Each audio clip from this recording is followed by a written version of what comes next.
વડોદરા શહેરના અગ્રીમ શિક્ષણ શાસ્ત્રી અને એવા મહાપુરુષ કે જેઓએ રમતગમત અને સાંસ્કૃતિક ક્ષેત્રના સ્તરને શહેરમાં ખૂબ જ ઉપર લઈ ગયા છે એવા શ્રી બકુલેશભાઈ ગુપ્તાની ત્રીજી પુણ્યતિથિ નિમિત્તે આજે તેઓના ગમતા વિષયો પર શાળાના વિદ્યાર્થીઓ દ્વારા અનેક એવી પ્રસ્તુતિઓ અતિ ભવ્ય પાયે અનેક પ્રસ્તુતિઓ રજૂઆત કરી તેઓને આજે શ્રદ્ધાંજલિ આપવામાં આવી છે. બીઆરજી ઉત્સવ 2024 કાર્યક્રમ હેઠળ બીઆરજી ગ્રુપની તમામ શાળાઓ લગભગ 1100 વિદ્યાર્થીઓએ આજના કાર્યક્રમમાં ભાગ લીધો. શ્રી બકુલેશ ગુપ્તાનું એમ માનવું હતું કે સર્વાંગી વિકાસ માટે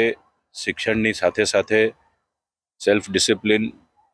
leadership skills, team building skills, devotion, dedication એવા અનેક પરિબળો હોય છે કે જે સર્વાંગી વિકાસ માટે જરૂરી હોય છે.